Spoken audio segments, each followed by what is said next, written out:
Artık seninle duramam. Bu akşam çıkar giderim. Hesabım kalsın mahşere, elimi yıkar giderim. Sen zahmet etme yerinden, gürültü yapmam derinden. Parmaklarım üzerinden su gibi akar giderim. Artık sürersin bir sefa, ne cismim kaldı ne cefa. Şikayet etmem bu defa, dişimi sıkar giderim. Bozar mı sandın acıları, belaya atlar giderim.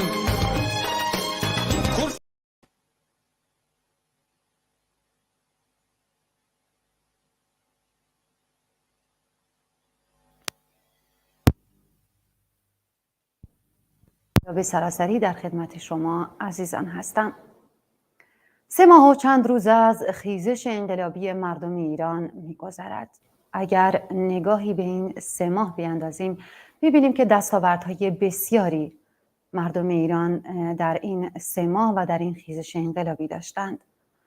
اتحاد و همبستگی سراسری که در بین مردم معترض، ملیت‌های مختلف در ایران وجود داره، از هر 4 گوشه این کشور، همچنین حمایت‌های عظیمی که در خارج از ایران از مردم معترض ایران و انقلاب زن، زندگی، آزادی داشته. 3 ماه پردستاورد، 3 ماهی که برای مردم معترض ایران پر از دستاوردهای بزرگ بود.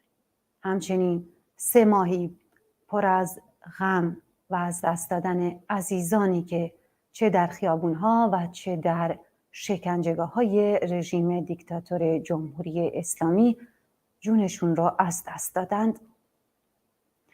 در این 3 ماه ما قطعاً شاهد حضور کارگران در خیابان‌ها بودیم، شاهد حضور فرزندان کارگران، همانطور که در شعار دانشجویان پیدا بود، فرزند کارگرانیم، کنارشان میمانیم. در برنامه‌های قبلی از مهمانان عزیز این برنامه پرسیدیم که موانع حضور کارگران به عنوان یک طبقه، به عنوان یک جنبش، به عنوان کسانی که سرنوشت نهایی انقلاب رو رقم میزنند چیه؟ اما ما شاهد بودیم که در روز 26 آبان ماه کارگران رسمی نفت دست به اعتصاب با شکوهی در چندین شهر زدند.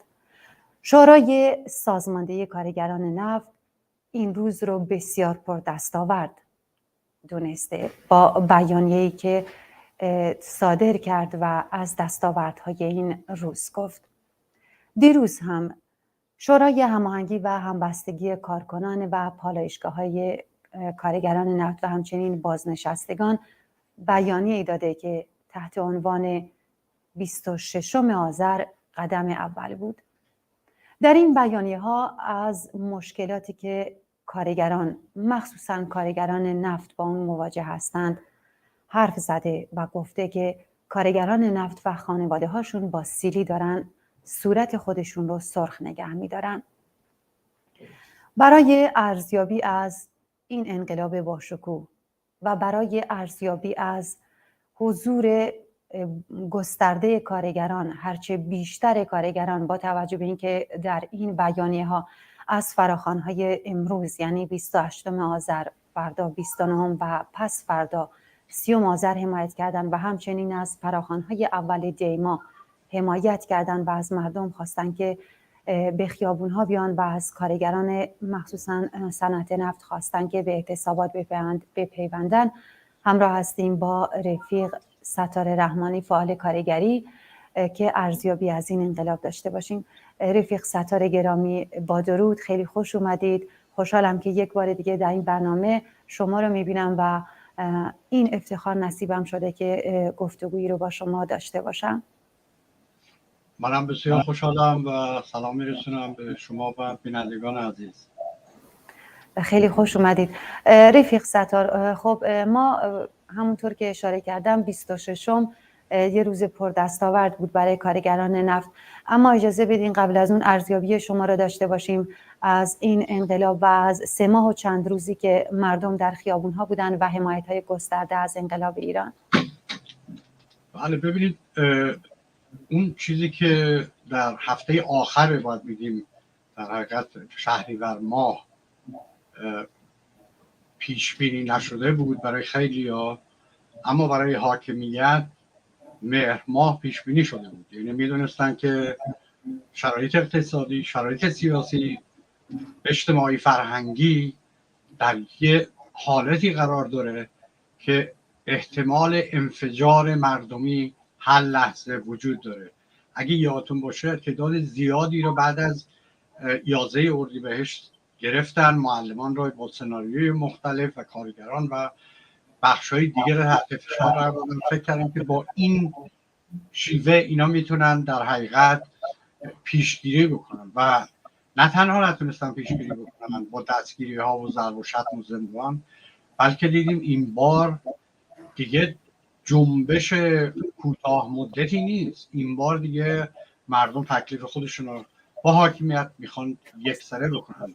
یعنی ما مواجه با یک جریان انقلابی هستیم که این جریان خوشبختانه دست برده به عمق جامعه، یعنی دست برده به ریشه ها، دست برده به ساختار نظام سرمایه‌داری جمهوری اسلامی و به هیچ اپوزیسیونی در خارج کشور که متعلق به مردم زحمتکش، کارگر، معلم، دانشجو، دانش آموز و کلا تمام اونایی که ربطی به حاکمیت ندارن و با معیشت خودشون رو با زحمت خودشون در میارن، این بخش تماما در صحنه حضور پیدا کرد.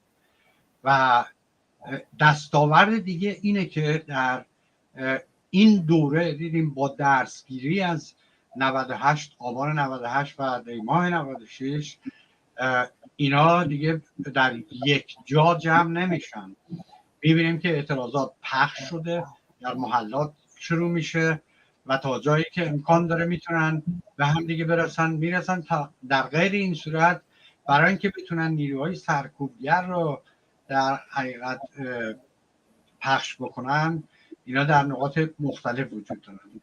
خب این اعتراضی بود که ما هم از زاویه دانشجویان بی‌نظیر بوده. اگه یادتون باشه طی یه دوره اینا دانشجویان سرکوب کرده بودن و فکر میکردن که خب این دهه 80 ها دیگه مامان دیگه، و خامنه‌ای هم که میخواد براش یه سرودی بخونن که در هر خیابون و در هر جایی زبان این بچه‌های کوچک و بزرگ و جوونا اون شعار باشه که شعرم براش درست کردن، سلام فرمانده، که دیدیم این نه تنها نگرفت بلکه به ضد خودش تبدیل شد، به تمسخر حاکمیت تبدیل شد. یعنی اینا میخواستن با این شیوه ها در حقیقت به هر نوع ترکیبی دیگه، چه سرکوب مستقیم، چه سرکوب نرم، چه از طرق مختلف. اما دیدیم که دانشجویان بعد از مدت‌ها واقعا به صورت تحسین برانگیزی وارد صحنه شدن و بعد از مرگ ژینا مهسا امینی بلافاصله دیدیم که در جلوی بیمارستان اولا تعدادی معترض بودن در تهران، بعد در کردستان، در سقز، و بعد دیدیم دانشجویان شعار زن، زندگی، آزادی رو دنبال کردن. این شعار ضد سرمایه‌داری، شعاریه که در حقیقت به دنبال آزادی، برابری، اداره شورایی، این در محتوای زن، زندگی، آزادی هم می‌گنجه. این شعار به سرعت نه تنها در ایران بلکه در سراسر جهان گرفت. مثلا هر جا که نگاه می‌کنی در اروپا، آمریکا، آفریقا، آسیا، تحسین برانگیز بوده، با خصوص زنان. یعنی باورشون نمیشه که براشون تا حدودی ناروشن هم هست. وقتی اینو فرض کنید به انگلیسی میگن woman life freedom، اینا زنها وای میسن گوش میکنن که چی بعدش چی، و بسیار جالبه که بعد میفهمن که منظور چیه و از ایران میان همراهی میکنن و اصلا نگاهشون الان دیگه به ایران و ایرانی حالا مهم نیست، کرد باشی، بلوچ باشی، عرب باشی، آذربایجانی، فارس، هر مهم نیست. اصلا ملیت مسئله اینجاست که به هیچ وجه برجسته نشد، قومیت برجسته نشد، مذهب به طور کل زیر سوال میره با این شعار و یک پارچه در خیابان‌ها مردمی میبینیم که یا حاشیه نشینن یا کارگرن یا بچه کارگرن یا بیکارن و در دانشگاه ها و مدارس دانش آموزان دانشجویان رو میبینیم و همینطور بلا فاصله که برگردیم به اوایل اعتراضات میبینیم سوم چهارم معلمان اعلام همبستگی کردن. شورای هماهنگی تشکل‌های صنفی اعلام همبستگی کرد با اعتراضات و به معلمان گفت که ما این 2 روز رو تحسن بکنیم. حالا به هر دلیلی آنقدر نتونستن معلمان، دلیل اصلیش هم میتونه سرکوب بسیار وحشتناک باشه، اما در سراسر کردستان حداقل در بخشایی از جنوب و تهران این معلمان پیوستن. معلمان بعدش کاملا به خاطر کشتن کودکان زیر سن، کشتن کودکان زیر 18 سال که تا 60 نفر یا شاید بیشتر تا کن رسیده دیگه کوتاه نیومدن.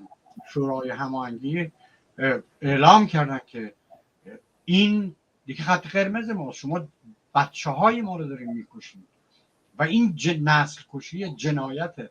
از این زاویه بعد میرسیم به بخش های دیگه که خب هفت تپه 2 روز اعتصاب کرد در همون دوران، اما به خاطر سرکوب زیاد، به خاطر اختلافاتی که در درون کارگران انداختن که اون بحث جداگانه‌ای داره وارد اون نمیشیم، این معلق شد و کارگران نفت، پیمانی نفت و پتروشیمی اومدن اعتصاب سیاسی کردن، خیابونا رو بستن، همبستگی خودشون اعلام کردن که بلافاصله 250 نفرشون دستگیر کردن و این جنبش تقریبا به خاطر اینکه هنوز انگار آماده نیست، من حالا دلایلش رو میگم، که وارد فاز کاملا سیاسی برای ضربه زدن به شرایط اقتصادی جمهوری اسلامی بکنه، تونستن تا حدود این طبقه کارگر را کمی عقب برونن. اما اعتراضات در اشکال مختلف دیدیم میاد. بازاریان که بازوی اصلی این حاکمیت در قبل از انقلاب و بعد از انقلاب بودن، دیدیم که اینا هم اومدن و معترض شدن. البته کاذبکاران کوچک، این مغازهای کوچک، اینا مسلماً وقتی که کارگران فقیر باشن، وقتی که درآمدی نداشته باشن که بتونن خرید بکنن، سفرهشون کوچکتر میشه. به این مفهوم اینه که اون مغازه‌داری که اون فروش رو در نظر گرفته بود با تمام خرج و مخارجی که داره، اونم کمتر میشه و عملاً کاسبی اونم میخوابه. در شوش دیدیم وقتی که کارگران هفت تپه در اعتصاب بودن، مغازه‌داران گفتن ما نسیه میدیم برای اینکه میدونیم شما پول ندارید، میتونید بعداً اینو بدین. اینا به صورت زنجیروار به همدیگه متصل هستن و فساد تجاری، بخش تجاری، بخش اقتصادی رژیم هم اون درآمدهای انحصاری بزرگ در اختیار خودشه و این درآمدهای کوچک به هر صورت اینها هم فقط برای اینکه بتونن زنده بمونن تاکنون به نظرم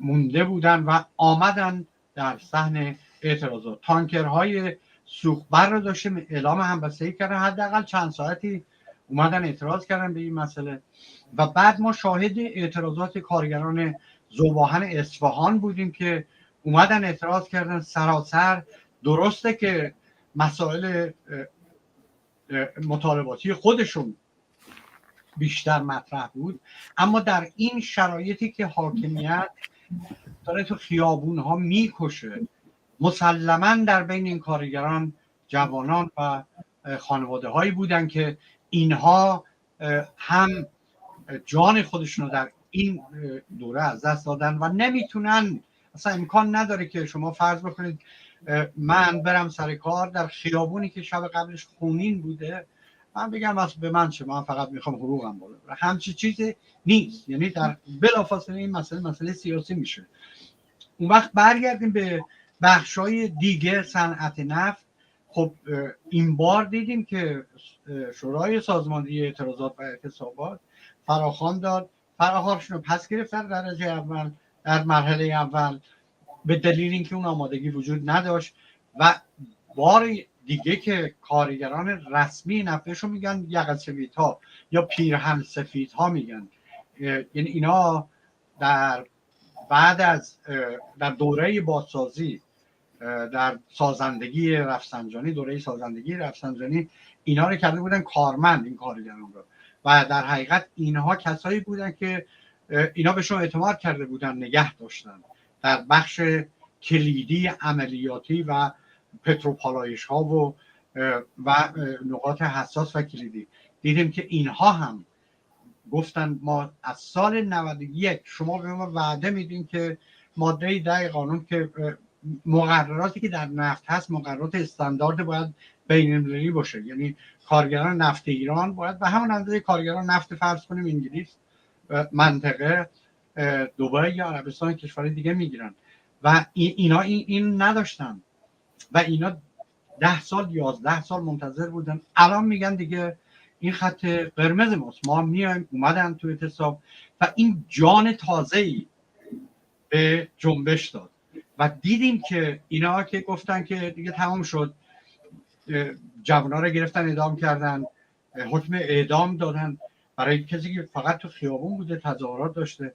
ولی امروز، وقتی همین امروز که 28م فراخوان، حالا اون فراخوان‌های گذشته رو که روزهای قبل رو بذاریم کنار، همین امروز 28م در رشت تمام خیابون‌ها پر آدم بود، در کرج، در گلشهر، در شهرهای دیگه، در بسیاری از مناطق کردستان اعتصاب عمومی مغازه‌داران بود، اعتراضات مردم بود. آیا این مردم ساکت میشونن؟ من به نظرم نه. ببین دیگه نمیتونه صورت مسئله رو حاکمیت با سرکوب، با زندان، با کشتن جوانان. میبینیم بسیاری از این خانواده ها وقتی بچهشون رو، عزیزشون رو میخوان کشتن، اینو دفنشون بکنن، نمیگذارن. این چه جنایتی اصلا بی سابقه است. من هر چقدر فکر میکنم، یعنی هر دیکتاتوری رو با این مقایسه میکنی میبینی نمونه چنین چیزی خیلی کمه. و از این زاویه خشم مردم، اینا فکر میکنن سرکوب مردم ها میخوابونه. درسته به کم شاید تعدادی را عقب برونه، اما تعداد دیگری بهش میپیوندن و این اعتراض میره تا سرنوشت خودش تعیین بکنه. این بسیار جالبه. حالا به نقاط دیگه این بحث میپردازم. بله رفیق ستار، خب ما در برنامه‌های قبلی که با شما صحبت کرده بودیم، همچنین با مهمانان گرامی دیگه، انتظار میرفت که کارگران نفت به این انقلاب بپیوندن، اونم به عنوان یک جنبش، به عنوان یک طبقه که میتونه میخ آخر رو به تابوت جمهوری اسلامی بزنه. با توجه به اینکه در حرفاتون اشاره کردیم به اینکه فراخوانشون رو پس گرفتن چون کارگران آمادگی نداشتن، آیا امروز اون آمادگی وجود داره با توجه به اینکه خب کارگران رسمی روز 26م روز پردستاوردی رو داشتن و اینکه فراخوان دادن به پیوستن به اعتراضات فردا و پس فردا و همچنین اول دیما، آیا الان این آمادگی وجود داره به نظر شما؟ ببینید مبارزه طبقاتی یه مبارزه‌ایه که سوخت سازهای درونی خودشو داره، یعنی با اراده من و شما اتفاق نمیفته و این سوخت سازهای درونی که میگم یعنی اینکه باید جنبش به مرحله رسیده باشه که بتونه این طبقه رو هم بیاره. در نظر بگیریم ببین کسایی که الان اعتراض میکنن یا کارگران هم تو خیابون، بچه آقازاده که اصلا تو خیابون توی اروپا دارن برای خودشون تفریح میکنن. بنابراین اونایی هستن که تحت فشار، تحت از لحاظ اقتصادی، اجتماعی، فرهنگی و بخش‌های دیگه‌ای رو هم که می‌بینیم، هنرپیشه‌ها، ورزشکاران، نویسندگان، خبرنگاران، این مجموعه اصلا بی سابقه است.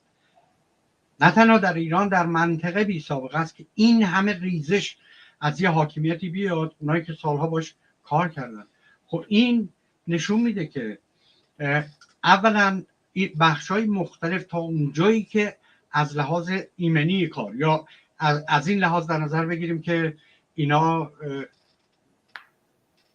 بهتر سازمان یافته بودن یا آماده بودن برای این شرایط، مثل معلمان. حالا من این مثال رو میزنم که روشن بشه برای کارگران چی. ببین معلمان اولا کانون‌های صنفی خودشون رو در 21 24 استان الان دارن، بعضی 25 استان اگه اشتباه نکنم. شورای هماهنگی رو دارن که نمایندگان کانون‌های صنفی اونجا هستن. صندوق‌های اعتصاب و صندوق‌های کمک مالی دارن. اگه یه معلم بگیرن، خانواده‌اش از لحاظ اقتصادی تحت فشار قرار نمیگیره. خب اینا در حقیقت از این زاویه آمادگی رو داشتن که اومدن بلافاصله دیدیم که پیوستن به اعتراضات. اما آیا چنین شرایطی برای بخش‌های دیگه وجود داره؟ نه امکان تشکل مستقل براشون دادن یا این امکان ازشون کلا گرفتن، سرکوبشون کردن. و الان شرایطیه که ما میبینیم جنب جوش هایی که در درون این طبقه داره صورت میگیره، این نقطه جوش هایی که میزنه بیرون، تک نقطه جوش هایی که میزنه اعتصابات تک تک، این اعتصابات شروع در حقیقت پایان، باید بگیم، عمر رژیم جمهوری اسلامیه.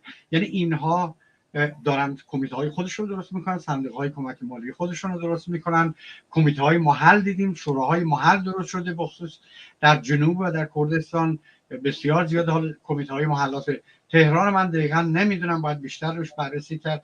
اما این نوع شکل گیری در، میگم، نه تنها در ایران بلکه در دنیا بی سابقه بوده. خب بنابراین از این زاویه من به نظرم طبقه کارگر داره خودشو آماده میکنه که همراه بشه با بقیه بخش‌های کارگری و این همراهی من به نظرم زمانبر هستش و نیاز داره که این طبقه بتونه خودشو به شکلی آماده بکنه. ببین بحث یه روز اعتصاب، 2 روز اعتصاب نیست. اگر میخوای یه حاکمیت مثل جمهوری اسلامی رو از لحاظ اقتصادی، از لحاظ سیاسی، فرهنگی در حقیقت کامل اینا رو، اقتصادشون رو بخوابونیم، این لزوم اعتصابات پی در پی رو داره، لزوم استمرار اعتصاب ها رو داره، لزوم سراسری اعتصابات رو داره. یعنی اگه همین الان یه بخشی از کارگران اعتصاب بکنن، این خوبه، دلجویی هست، روحیه میده به جوانایی که میان تو خیابون، اما کافی نیست برای سرنگونی رژیم. برای اینکه به اون نقطه برسیم، استراتژی بخش‌های مختلف کارگری باید این باشه که ما بتونیم یک صندوق‌های اعتصاب، صندوق‌های مالی، کمیته‌های محل برای حمایت ما.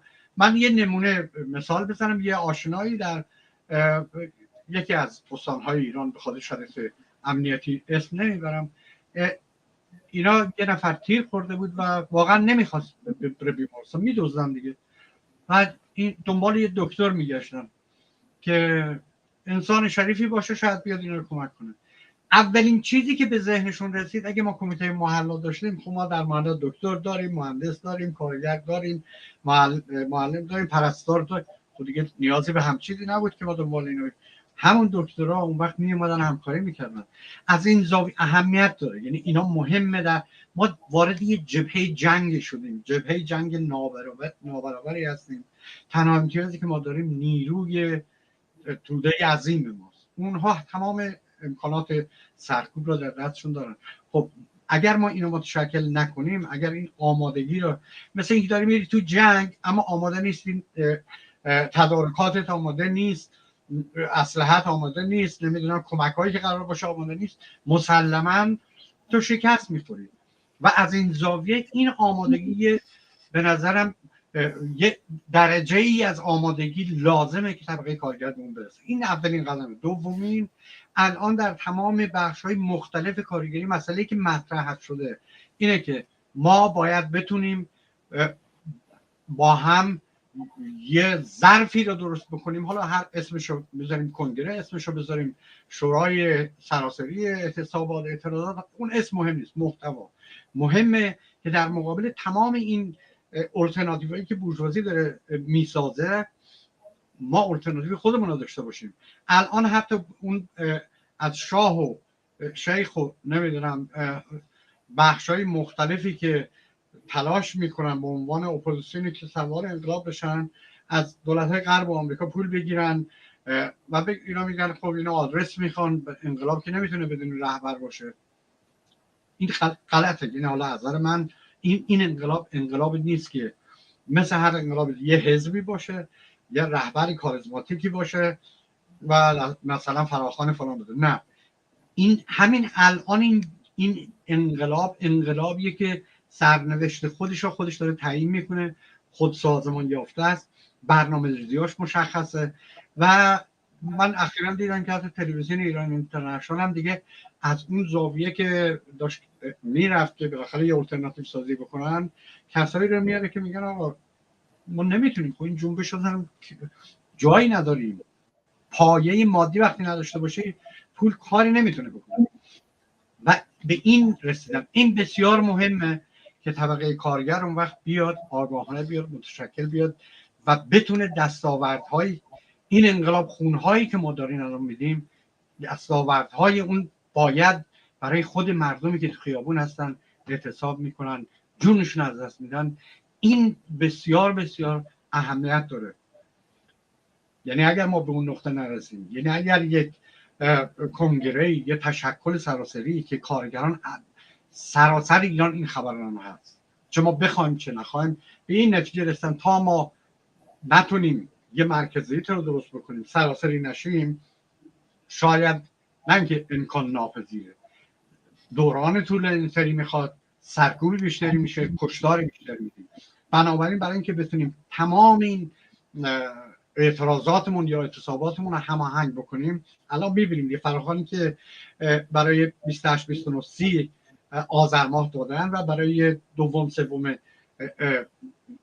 دی ماه، اینا تشکلاتن. برای 28 29 و 30 دانشجوها هستن، دانش آموزان هستن، کمیته های مختلف کارگری هست و این داره نشون میده، کمیته های محلات هست، این داره این سمت سو رو داره نشون میده. و از طرف دیگه فراخوانی که برای دوم سوم دی ماه و چهارم دی ماه داده شده، هم شورای هماهنگی کارکنان دست دارن و شورای سازماندهی. این اشکال سازماندهی، خود اشکال سازماندهی نشون میده که اینا میدونن دارن چیکار میکنن. خود حاکمیت هم معترف شده تو بولتن داخلی مزخرف خودشون هم.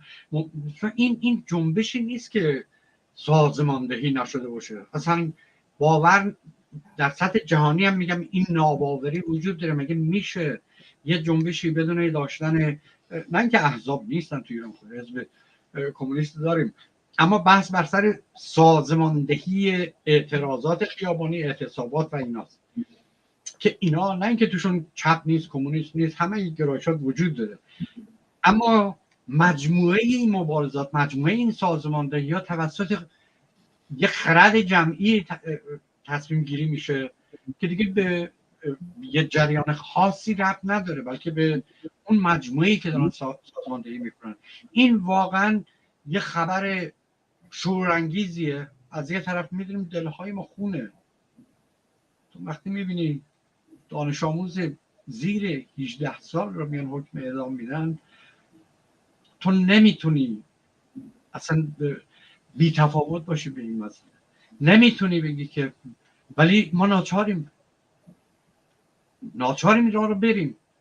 این واقعیتیه که به هر صورت انقلاب میگن همینه، ولی ای کاش این نبود. برای اینکه مردم مثلا خواهان خشونت نیستن، خواهان کشتار نبودن، هیچ وقت اینجوری نیست.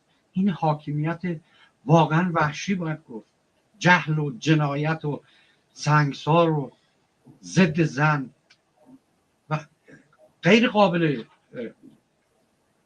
تصوره که این یک انسانی این همه جنایت بکنه. تو بچه منو کشتی، جسدش هم به من نمیدی، بعد به من میگی که تو حق نداری عزاداری هم بکنی.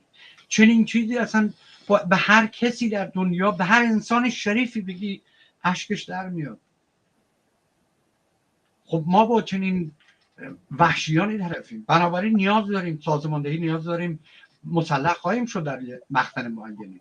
این حاکمیت، میگن دیکتاتورها عقب نشینی نمیکنن، دیکتاتورها سرنگون میشن، مثل اون نیکولای چایشسکوی رومانی. تا آخرین لحظه این فکر میکنه مردمی که جمع شدن براش سخنرانی میکرد، فکر میکنه همه هم طرفدارشان، همون لحظه مردم ریختن، گذاشت فرار کرد، با هلیکوپتر گرفتنش برسد. این داستان چه برای قذافی چه برای صدام حسین، یعنی جریاناتی که احزابی که به این شکل بخوان اونا واقعا اینقدر مثل جمهوری اسلامی سرکوب نداشتن، نتونستن، یا به هر دلیل اینقدر وحشی نبودن. ما با یه وحشیانی طرفیم که نیاز داریم سازماندهی کنیم، متحد بشیم و خودمون رو آماده بکنیم برای یک جنگ تمام عیار با یه حاکمیتی که یه ده اراذلو باشی که با مورفین و با مواد مخدر و چیزای دیگه، دیوانگانی رو که مواد مخدر بهش میرسن حالیش نیست که میکشه، و با اینا وقتی طرفی، بنابراین آمادگی برای این انقلاب به نظرم یکی از لزومات بسیار بسیار مهمیه و جزئیاتش ما نمیتونیم اینجا بپردازیم، اما حتما میدونم که فعالین کارگری در داخل و ما فعالینی که میتونیم حمایتشون بکنیم در هر لحظه‌ای که امکان داشته باشه باید حمایت کرد، داریم به اون سمت میریم و این بسیار، من دورنما رو، چشمانداز رو بسیار روشن و بسیار امید کننده میبینم. سپاسگزارم رفیق ستار. ما در طول 3 ماه گذشته اگر با مهمانانمون صحبت کردیم، از اشاره کردم در اوایل برنامه، از موانع حضور کارگران به انقلاب گفتیم. یکی از اون موانع نبود صندوق‌های اعتصابات بود. شما هم در حرفاتون اشاره کردیم به اینکه اعتصابات مستمر میتونه که یه دیکتاتوری هار مثل جمهوری اسلامی رو سرنگون کنه. با توجه به اینکه خب ما داریم به وارد سال جدید میشیم، خب کمتر از 3 ماه دیگه ما داریم وارد سال جدید میشیم و بحث های دستمزد دوباره داغ میشه همیشه در ماهای اواخر ماهای سال و اوایل سال جدید. و اینکه ما میدونیم که دلار هم از مرز 39,000 گذشت و داره به 40,000 نزدیک میشه و این نشون میده که چطور واقعا از لحاظ اقتصادی جمهوری اسلامی به لبه پرتگاه رسیده، شیرازش از هم پاشیده شده. و با توجه به اینکه ما میدونیم که در طول چند سال گذشته کارگران، از جمله کارگران نفت که شورای سازماندهی کارگران نفت اعتصابات و اعتراضات گسترده‌ای رو سازمان داده، مخصوصا در 1-2 سال گذشته، آیا فکر میکنید با توجه به وضعیت اقتصادی که الان هستش، با توجه به اینکه کارگران علنا و رسما در بیانیه‌هاشون این وضعیت اسفبار رو دارن فریاد میکشن که ما دیگه نمیتونیم این وضعیت رو تحمل کنیم، فکر میکنید با این شرایط اقتصادی کارگران میتونن این اعتصابات و اعتراضات مستمر رو تا سرنگونی برپا کنن؟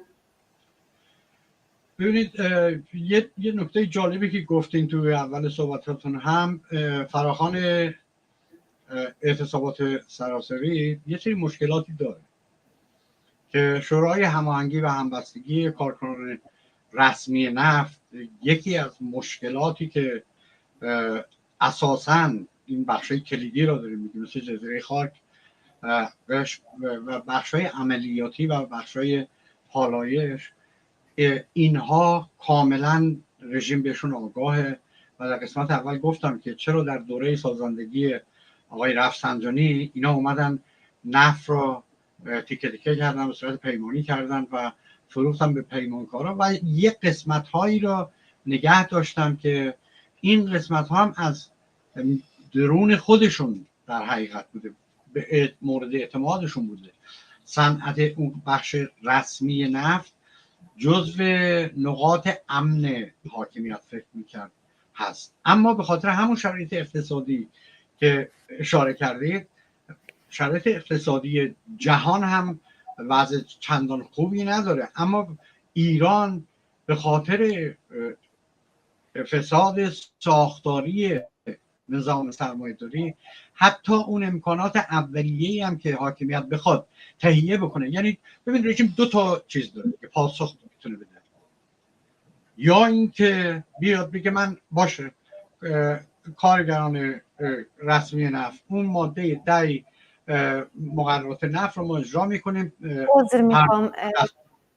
عذر میخوام رفیق ستار، اگر امکان داره با توجه به اینکه مدام کارگران در مورد این ماده 10 دارن صحبت میکنن، یه مقدار در مورد این ماده 10 که چی میخواد، نزدیک به 10 سال هستش که میخوان ماده 10 عملی بشه، در مورد ماده 10 و محتویات ماده 10 اگه بگید خیلی ازتون ممنون میشم.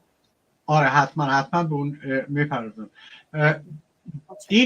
این مشکلی که حاکمیت داره اینه که در حقیقت نمیتونه، گفتم این خواستهای کارگران مربوط به امروز نیست، مربوط به چندین ساله که این مسئله مطرح شده و حاکمیت نتونسته بهش پاسخ بده.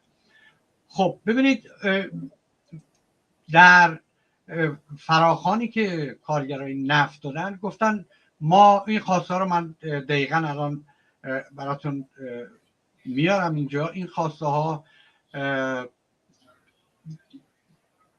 از طرف کارگران رسمی نفت، بله اینا به این صورته که اولا گفتن یک، حالا توضیح میدم، ماده 10 رو اجرا بکنید. دوم اینکه ماده 10، اجرای ماده 10 قانون وظایف اختیارات و اختیارات وزارت نفت به وزارت کار ربطی نداره. حذف مالیات، خاصش این ماده 10 حذف مالیات زیاد از حقوق ها، حذف سقف حقوقی، یعنی یه محدود نباشه، با شرایط تغییر بکنه، افزایش حقوق و دستمزد، پرداخت پاداش بازنشستگی، این مجموعه رو تعیین کرد، بهبود خدمات رفاهی و وضعیت بهداشت، درمان، ابطال صندوق اساسنامه صندوق نفت و دیگر. این مجموعه در این رابطه مطرح شده. حالا خود دقیقاً متمرکز بشم روی ماده وظایف و اختیارات وزارت نفت چیه، این بنده های قانونیش خیلی طولانیه، من سعی میکنم فقط اون بخشایی که مهمه را بگم. ببین در قانون وظایف و اختیارات وزارت نفت که تاریخ 19 اردیبهشت سال 91 این تعیین شده، به تصویب رسیده و گفتن که این باید دیگه اجرا بشه دیگه. نظام‌های این اداری، استخدامی و پرداخت حقوق و مزایای آن دسته از کارکنان شرکت‌های تابعه، این ماده‌ایه که من دارم می‌خونم، تابعه وزارت نفت که در واحدهای عملیاتی و تخصصی شاغل هستند، با رویکرد تقویت رقابت پذیری و سرعت بخشی. این رقابت پذیری معنایی داره، به این مفهومه که الان می‌بینیم بیشتر کارگرای تخصصی ایران تلاش می‌کنن دارن تو کشورهای منطقه، برای اینکه مزدشون بیشتره، وضعیتشون بیشتره، اینا برای اینکه میگن رقابت بکنیم که بتونیم متخصص نگه داریم، تا رقابت پذیری و سرعت بخشیدن به بهره برداری از میادین مشترک و حفظ نیروی انسانی متخصص، همه اینا هست. تابع آیین‌نامه خاصی است که بدون الزام به رعایت قانون مدیریت خدمات کشوری، با رعایت سایر قوانین و مقررات مربوطه و پیشنهاد وزارت نفت، تایید معاونت توسعه مدیریت و سرمایه انسانی به هر صورت این تعیین میشه. در همین ماده ترمیم پایه‌های حقوقی هم توش اومده که مهمترین، شاید امیدوار کنندترین بخش این قانونه. خب اصلا بهش نپرداختن. به همین خاطر از همون روزهایی که این آیین‌نامه تصویب شد، این کارکنان وزارت نفت اومدن اعتراض کردن، گفتن چرا پس این چی شد؟ قرار بود که پایه حقوق بره بالا، چه این صورت نگرفت؟ وعده و وعید دادن. بعد میگفتن دلیل اجرا نشدن این بند موضوع اجازه، این پاسخی بوده که دادن، یا تکلیف بودن ماده 10 قانون اختیارات وظایف وزارت کشوره. یعنی به هر صورت اینا با این کلمات بازی کردن، موضوعی که بارها مورد اختلاف همین نظر کارکنان وزارت نفت و مسئولان بوده. این کارکنان صنعت نفت با همین ماده مکادنامه نوشتن، بعد تاکید بر اینکه باید حتما این اجرا بشه، تکلیف بودن تو مجلس بحث شد سر این ماده 10. اما وزیر نفت تاکید داشت که ماده قانون وظایف و اختیارات وزارت نفت اجازه است نه تکلیف. ببینید این بازی ها با کلمات، شما یه ماده قانونی می‌نویسید بعد میایید باش بازی می‌کنید. از کی؟ از سال 91 تا حالا. خب بنابراین وقتی چنین اتفاقی میفته دیگه، خب در عرض 10 سال نامه‌نگاری، در عرض 10 سال این کارگران رسمی نفت اگه یادتون باشه قبلا هم از خوردن غذا خودداری کردن، در حقیقت نوعی اعتصاب غذا کردن و باز هم نتیجه ندادن. خب حتی به نیروهای پیمانکاری شرکت‌های پایانه و مخازن پتروشیمی ماشر، به اینها گفته بودن که ما این پیمانکارا رو از ور می‌داریم، دولت بهشون قول داده بود و می‌بینیم که اصلا هم چیزی نیست. و بنابراین اگه بخوایم نتیجه بگیریم، اینکه آیا حاکمیت به این ماده 10 و به اون خواستایی که شمردم به اینا میتونه پاسخ مثبتی بده یا نه، این حاکمیت برای اینکه بودجه سال 1401 رو نگاه بکنیم، بر اساس فروش قیمت نفت $70 در روز بوده و درآمدهای دیگه که اینا نتونسته کسب بکنه و بودجهش رو در مناطقی که برای به هر صورت سرکوب مردم با نیروهای نیابتیش در عراق، سوریه، در لبنان و یمن و بخشای دیگه این بودجه رفته به اونجا و به اضافه هزینه دیگه‌ای که بر دوشش اومده، این نیروهای سرکوب همینجوری که نمیان سرکوب بکنه. همین اراذل اوباش من یادمه توی یکی از این درگیری ها که رئیسشون اومد بهشون گفت ما بهتون ساعتی 1 میلیون میدیم، برای 3 ساعت 3 میلیون میگیریم، اون وقت مثل جوجه، ببین کلماتی که استفاده کرده دارین فرار میکنید. این نوع هزینه هم پیش بینی نشده بود. کلا میگن تا 30-40% کمبود بودجه داره. بنابراین توی این رابطه هم امکان نداره حاکمیت از اون پروژه‌ای که داشته کوتاه بیاد، همونطوری که در پروژه روسری و حجاب و اینا نمیخواد کوتاه بیاد، مردم دارن اینا عقب میرونن، اینجا هم من به نظرم کوتاه نخواهد اومد. و این انتخاب حاکمیت که من امکان سرکوب رو دارم، به همین خاطر قوه قضاییه، قوه مجریه و قوه مقننه خودش رو جمع کرد. آقای رئیسی اون دوتا قوه با هم دیگه نشستن، گفتم چیکار کنیم؟ رفتن دنبال اصلاح طلبا، دیدن نه، خب اصلاح طلبا که سوختن و رفتن دنبال یه عده که مثل عباس عبدی و اینا که اقتصاددانایی هستن که در حقیقت بهشون ادوایز میدن، مشاوره میدن. اینها هم گفتن خب ما که گفتیم به شما روزی این اتفاق میفته و هنوز خود عباس عبدی میگفت اینا فکر میکنن که مردمی که میرن توی یه ساختمان بسیار بزرگی چند نفر شعار میدن، همون چند نفر اینجوری نیست. اگر مردم طرفدار حکومتن، در اون آپارتمان اگر 200 خانواده زندگی میکنن، اونا میومدن خب اینا رو، این چند نفر که شما میگید خودشون خب میآوردن پایین دیگه. بنابراین اونا هم با اینا بیش از 80% ما مخالف داریم دیگه. توی یه جایی موندیم مثل یه بازی شطرنجی که تو یه شرایط قرار میگیری، میتونی حرکت بکنی، مات نشدی هنوز، میتونی حرکت بکنی و باید هم حرکت بکنی، اما به هر حرکتی که میخوای بکنی نزدیکتر میشی به اون نقطه‌ای که دیگه تموم بشه کار. این حاکمیت هم در این شرایط به نظرم در اون مجموعه قرار گرفته و از این زاویه هر حرکتی که الان میکنه، اگه عقب نشینی کنه، فرض کنیم بیاد بگه باشه کار رسمی نفت من بهتون اون ماده 10 و اون خواستایی که مطرح کردی رو میدم، بعد میبینه که کارگرای پیمانکاری پروژه اینا قرار بود که این پیمانکارا رو بردارین، چرا به اونا داریم به ما نمیدیم؟ معلما، کارگرای بخشای دیگه، مردم، اصلا هزینه خودشون میگن. این هزینه‌ای که مردم الان دارن برای سفره خودشون میدن، برای یه شب چله میگفت من باید مثلا 2 میلیون تومان خرج کنم چند تا تخمه و پسته و نمیدونم انار و این چیزا، به هر صورت همیشه سنت بود. خب این که میشه نصف حقوق یک ماه من برای یه شب من چجوری صرف کنم؟ این واقعیتی که مردم بهش رسیدن، به اون چیزی رسیدن که دیگه نقطه پایانی باید بذاریم به این مبارزه مطالبه گری. اگر هم هنوز به اون نتیجه نرسیدیم، فردا باید به اون نتیجه برسیم. برای اینکه چند ساله، 43 ساله این حاکمیت ما رو سرکوب کرده، وعده و وعید داده. یه روز جنگ با عراق بوده، یه روز جنگ با داعش بوده، یه روز آمریکا رو مقصر میدونه، یه روز انگلیس رو مقصر میدونه.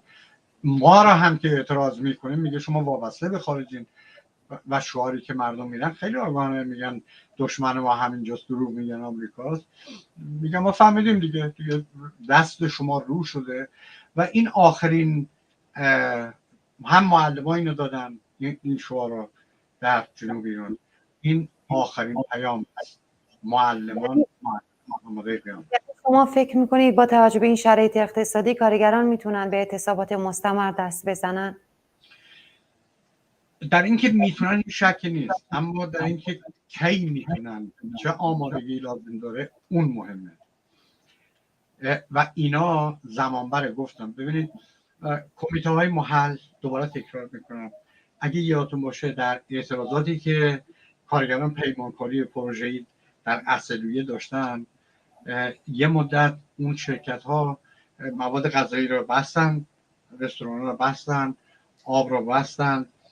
اون مردم محل کار اینا بودن که کمیته هایی بود، صداشم در نیامد، اینا اومدن براشون خودشون گفتن، آب دادن، غذا دادن، کمکشون کردن. این چیزا نیازه.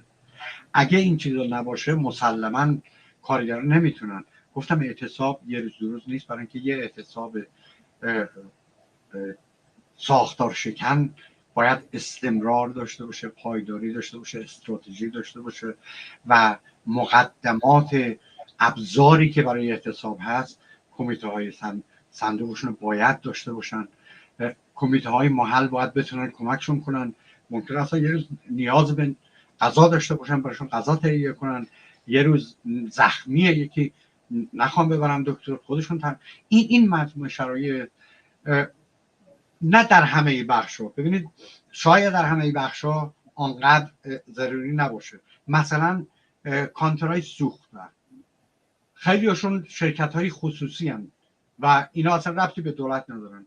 وقتی کارگری که یا این کامیوندارا 80%شون خود خیش فرما هستن، یعنی خودشون به هر صورت صاحب اون ماشین هستن. اینها هم نیاز به کمک دارن، به هر صورت کمیته های محل، به کسایی که ولی نه اونقدر که یک کارگری که در فرض کن نفت داره زندگی اعتصاب میکنه. شاید اینا کمتر باشه، یا در بخشایی که چندان اهمیتی نداره، اهمیت استراتژیک منظورم، نه اینکه اهمیت سیاسی داره، اهمیت روحیه دادن به مردم تو خیابون داره، اما از لحاظ اقتصادی اون بخشای کلیدی است که ضربه آخر رو میزنه. و اون بخشای کلیدی حالا میتونه تانکرهای سوخت باشه، میتونه چه میدونم کشتی که قراره سوخت رو ببره بفروشن، یا کارگرانی که در پتروپالایش‌ها هستن، در بخش عملیاتی هستن. بخش پروژه‌ای اینا رو خیلی راحت میتونن عقب بندازن، اما بخش‌های عملیاتی اینا نیاز به یه سازماندهی دارن. بخش‌های کلیدی نیاز به تدارکاتی دارن که بتونه این اعتصاب استمرار داشته باشه. در غیر این صورت من میگم اگه کارگرای نفتم بیان یه هفته اعتصاب بکنن، ممکنه یه هفته رژیم دیگه خود یه هفته اعتصاب کردن، ضررم کردیم، اما هنوز میتونه پابرجا باشه. یعنی اعتصاب باید بره تا نقطه‌ای که حاکمیت کاملا از نظر اقتصادی فلج بشه و دیگه نتونه حتی هزینه سرکوب مردم رو هم نتونه بده. و از این زاویه است که من به نظرم گفتم زمانبر هست و اما اتفاق خواهد افتاد.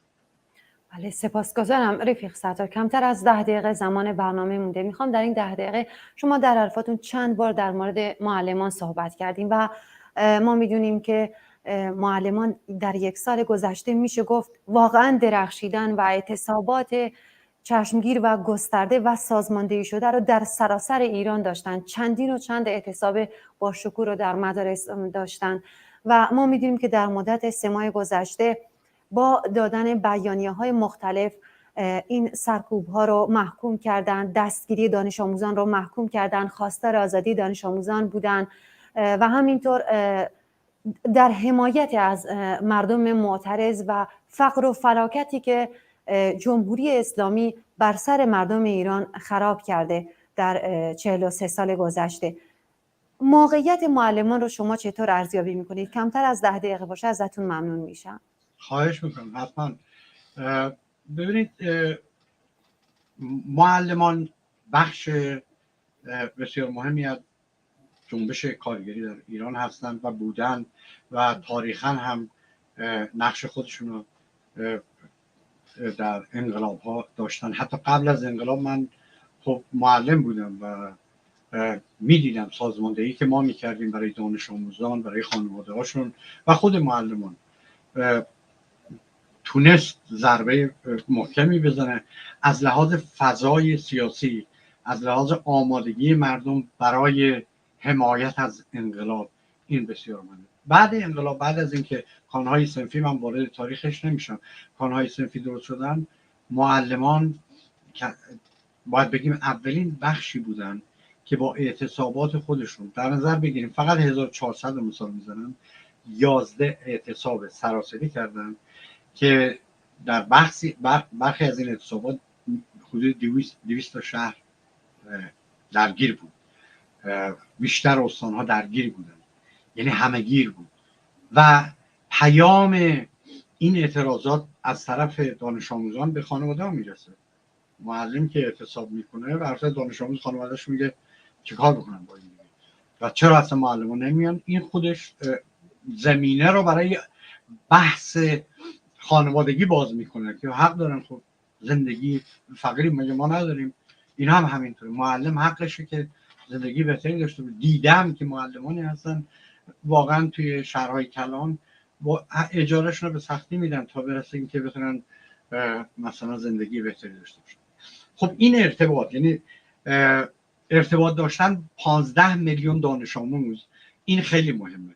15 میلیون دانش آموز با خانوادهش اینا در ارتباطن و این خانواده، من باور کنید 90%شون کارگری هستن، اگر نگیم همشون. اینا کارگر، معلم، مغازه‌دار کوچک هستن و اینا تحت ستم هستن این بخش. وقتی اینا با این 15 میلیون دانش آموز میرن به صحنه اعتصاب، میرن به مبارزه، در حقیقت فضایی رو باز میکنن که این فضا همین اعتراضات این 1401 رو بگیم، اگر اون اعتصابات 11 اعتصاب معلمان، اعتصابات کارگری 4000 اعتصاب کارگری بود، اگر اینها نبود، من به نظرم در اون صورت فضای این چنینی برای اعتراضات باز نمیشد. یعنی به تو دل و جرأت میده که ما باید اعتراض کنیم. معلمان دیدین اعتراض کردن، بازنشسته ها اعتراض کردن، کارگران در بخش‌های مختلف. خب ما هم خانواده اینا این دیگه میبینن. بنابراین از این زاویه، از زاویه صدای بخش‌های دیگه مردم بودن، برای اینکه اینا بخش در حقیقت روشن جامعه هستن، با علم سر کار دارن و وقتی میان میگن که ما درمان رایگان میخوایم، ما آموزش رایگان برای دانش آموزان میخوایم، ما کلاس‌هایی رو، اون شیناباد یادتونه دیگه، کلاس‌هایی میخوایم که دختران ما مثل دختران شیناباد صورت سوخته و تمام عمرشون برباد نره. دانش آموزان رو شما بردین توی راهیان نور توی اتوبوس کشتیم. ما اینا رو میگیم آموزش با کیفیت با استانداردهای بین‌المللی، کلاس‌های با استانداردهای بین‌المللی. در بسیاری از جهان اینا دیگه در جامعه سرمایه‌داری خاصه با مطالباتی که مطرح میکردن الان پیاده میشه. یعنی در اروپا خب یه دانش آموزی که میره مدرسه ابتدایی غذاشو اینا خود مدرسه میده و اگر خانواده مشکلی داشته باشه در مورد لباس اینا رو تهیه میکنن.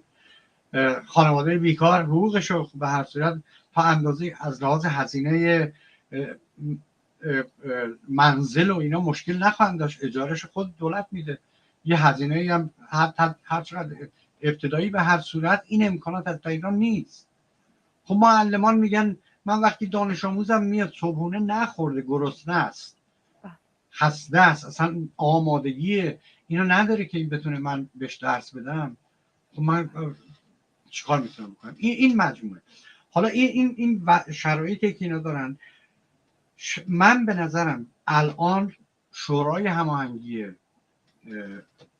کانون‌های صنفی فرهنگیان موقعیت بسیار برجسته‌ای داره برای اینکه بتونه اون حلقه مفقوده‌ای که ما دنبالش هستیم برای سراسری کردن، برای سازمان یافته کردن اعتراضات خیابانی، برای اینکه این اعتراضات استمرار داشته باشه، پایداری داشته باشه، هدفمند باشه و برای اون استراتژی خاصش برنامه‌ریزی بکنه، میتونن نقش بسیار بسیار موثری داشته باشن.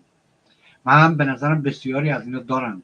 متاسفانه رژیم تعداد بسیار زیادی از اینا رو دستگیر کرده، تعداد بسیار زیادی از اینا رو دائم احضار میکنن، موبایلشون رو چک میکنن، خونهشون رو چک میکنن و تحت فشار هستن. با همه این شرایط ما ببینیم که اینها دست از مبارزه بر نداشتن. تا اونجایی که امکان داره این دانش آموزانی که میان تو خیابون، این معلم‌ها بهشون گفتن درس انقلاب را از اونها یاد گرفتن، از معلماشون. بنابراین این درس انقلاب را دانش آموزان تو خانوادهشون هم میبرن و این شرایط بسیار بسیار سخت‌تر شده برای معلمان. اما هنوز من میبینم که اگرچه بیشتر شورای هماهنگی در زندان هستن اعضای شورای هماهنگی، اما این فعالیتشو داره ادامه میده و سعی میکنه خودشو باز سازی بکنه و آماده کنه برای اعتراضات بزرگتری همراه با مردم. بله، سپاسگزارم. خب دانش آموزانی رو که ما در طول 3 ماه گذشته در خیابون دیدیم و همونطور که شما هم اشاره کردیم برای دانش آموزای زیر 18 سال حکم محاربه اومده و خیلی الان در زندان ها هستن. این دانش آموزانی هستن که این معلمان اونها رو آموزش دادن و درس آزادی و آزادگی بهشون دادن. خیلی از حضورتون سپاسگزارم. رفیق ستار رحمانی، فعال کارگری، از اینکه یک بار دیگه دعوت ما رو به این برنامه پذیرفتین. تشکر میکنم از شما.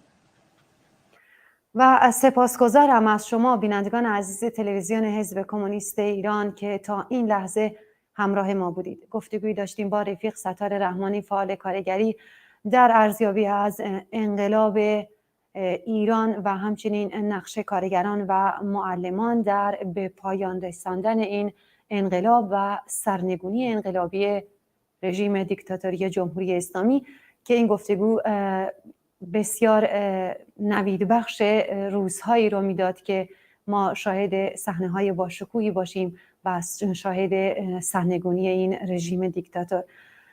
تا دیداری دوباره، شاد و سربلند باشید. به امید اینکه در روزهای 29 و 30 آذر ما خیابون‌های شهرهای ایران رو با اعتصاباتمون و اعتراضاتمون نورانی کنیم. به امید پیروزی. تا دیداری دوباره، شاد و سربلند باشید.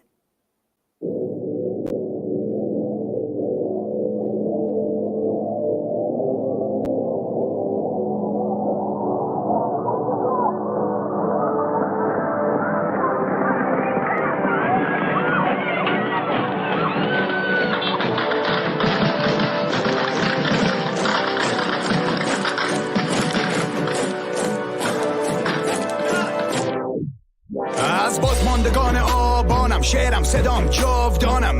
یک از هزارانم، پایان شیرین داستانم. مست شلاقیم که خوردم و پیروز زندانیم که بردن، شعله خاشاکیم که گفتن پشت به زندگی رو به دشمن. 2 الف کوه پروندم، کس را گل رخ در بندم. خون سیاوشم کمان آرشم، پروازیم که پر زد رفت. تابش ناگریز نورم، رویش ناگزیر بذرم. ریشه دارم استوارم، من درخت امید وطن. مکه کارم گمنامم، پینه دست رویام. فصل اتحاد کردانم، خون ندام سلطانم. خوش